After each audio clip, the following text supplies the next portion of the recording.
Hello everyone, contract law की इस video में आज हम डिस्कस करेंगे difference between agreement and contract. Usually agreement और कॉन्ट्रैक्ट जो ये टर्म्स है इनको बहुत लोग इंटरचेंजिंगली यूज करते हैं, लेकिन इन दोनों के बीच में बहुत सारे बेसिक डिफरेंसेस हैं और लीगल पॉइंट ऑफ व्यू से अगर हम देखें तो ये दोनों बहुत ही अलग अलग चीजें हैं। तो आज जो ये डिफरेंसेस हैं इनको हम पढ़ेंगे एक टेबुलर फॉर्म में, बहुत ही आसान भाषा में और एग्जाम्पल्स के साथ। तो सबसे पहला जो बेसिक डिफरेंस है that is about the section. Agreement को डिफाइन किया गया है section 2E of the Indian contract act, लेकिन कॉन्ट्रैक्ट को डिफाइन किया गया है section 2 clause H of the Indian contract act. कैसे डिफाइन किया गया है?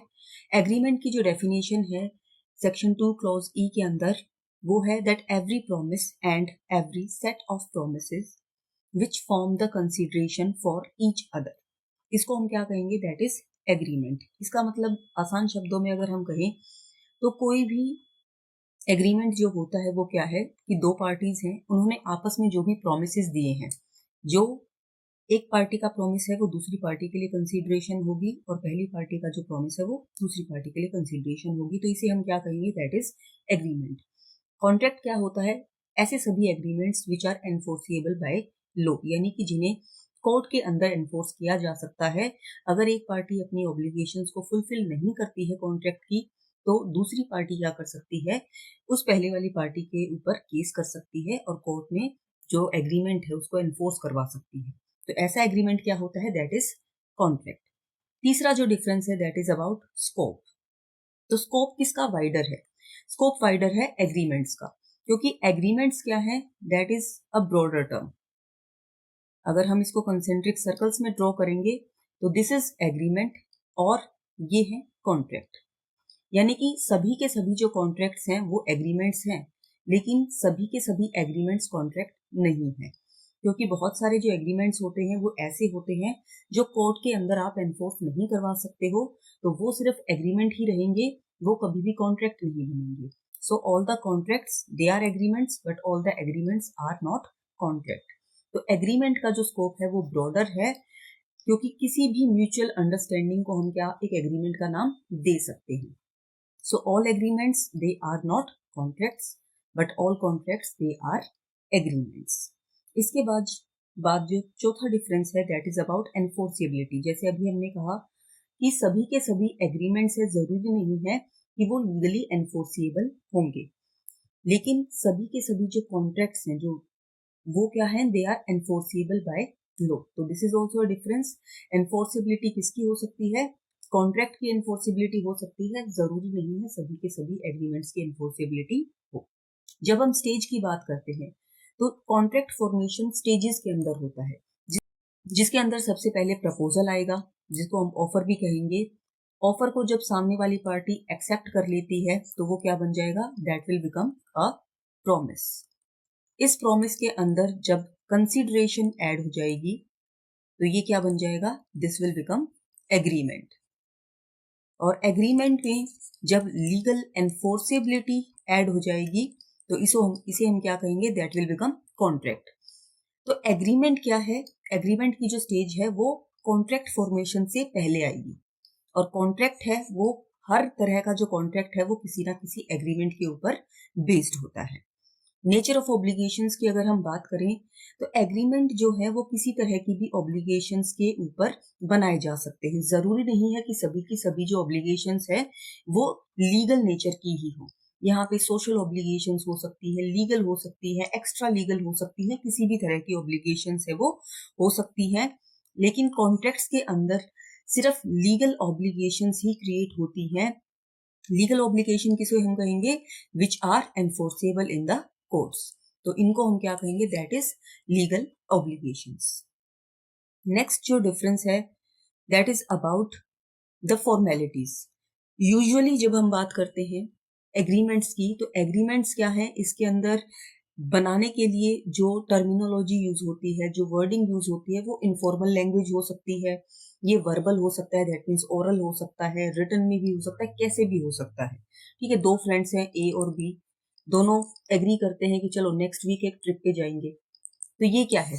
ओरल एग्रीमेंट है। ठीक है, इनफॉर्मल है, दो फ्रेंड्स के बीच में है, सोशल नेचर का है। तो ये क्या है, दिस इज एग्रीमेंट।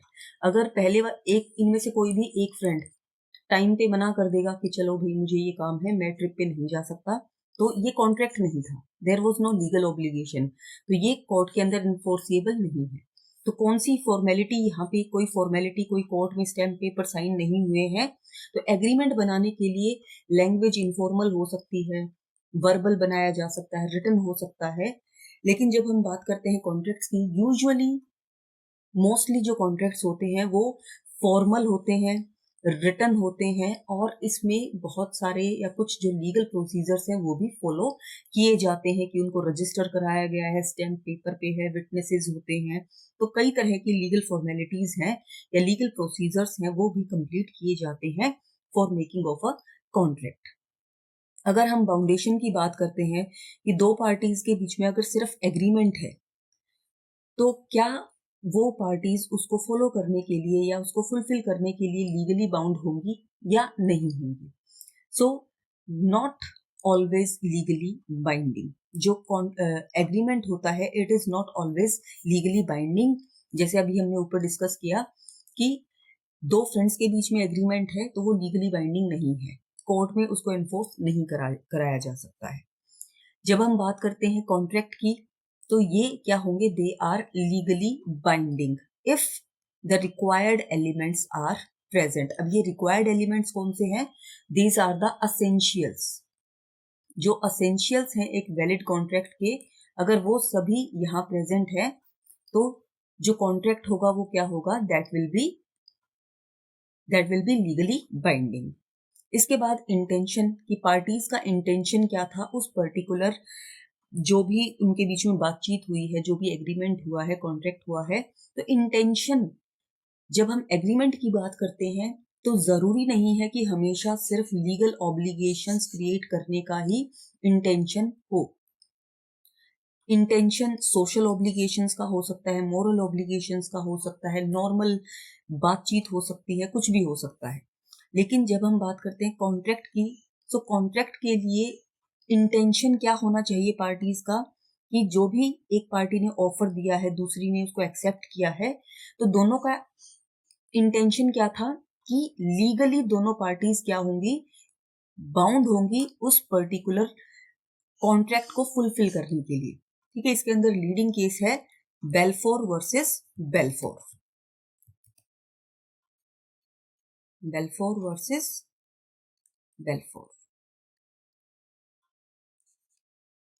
तो ये थे कुछ basic differences between agreement and contract. इन सभी पॉइंट्स को आगे हमने टेबुलर फॉर्म में सम अप किया है, तो आप इसका स्क्रीनशॉट ले सकते हैं।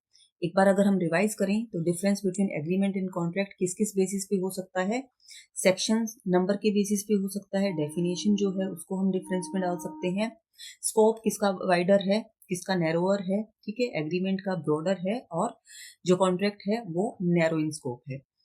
एग्रीमेंट्स हैं, सभी के सभी एग्रीमेंट्स हैं वो लीगली एनफोर्सिबल नहीं हो सकते हैं, क्योंकि बहुत सारे जो एग्रीमेंट्स होते हैं वो वॉइड भी हो सकते हैं, इलीगल भी हो सकते हैं। ठीक है, तो सभी के सभी एग्रीमेंट्स जरूरी नहीं है कि लीगली एनफोर्सिबल हों, लेकिन सभी के सभी जो कॉन्ट्रैक्ट्स हैं unless they have been frustrated, वो सभी के सभी क्या होंगे, they are enforceable by law. ठीक है, एग्रीमेंट कॉन्ट्रैक्ट के पहले की स्टेज है और कॉन्ट्रैक्ट्स किसके ऊपर बेस्ड होते हैं, एग्रीमेंट्स के ऊपर बेस्ड होते हैं। अगर हम एग्रीमेंट की बात करें तो यहाँ पे सोशल, लीगल, एक्स्ट्रा लीगल किसी तरह की भी ऑब्लिगेशन हो सकती है, लेकिन कॉन्ट्रैक्ट्स हैं वो लीगल ऑब्लिगेशन से ही रिलेटेड होते हैं, फॉर्मेलिटीज की जरूरत नहीं पड़ती। अगर हम सिर्फ एग्रीमेंट की बात करते हैं, जरूरी नहीं है कि वो वर्बल हो या रिटन हो, किसी भी रूप में वो हो सकते हैं। कॉन्ट्रैक्ट्स हैं यूजुअली रिटन होते हैं, फॉर्मल लैंग्वेज वहाँ यूज होती है। सभी के सभी एग्रीमेंट्स हैं लीगली बाइंडिंग नहीं होते हैं, लेकिन कॉन्ट्रैक्ट्स हैं दे आर लीगली बाइंडिंग। और कॉन्ट्रैक्ट्स के टाइम पर जो पार्टीज का इंटेंशन होता है that is to create legal obligations, यानी ऐसी ऑब्लिगेशंस जिनको फुलफिल करने के लिए लॉ से वो बाइंड होते हैं। तो ये कुछ बेसिक डिफरेंसेस हैं एग्रीमेंट और कॉन्ट्रैक्ट के बीच में। Thank you so much.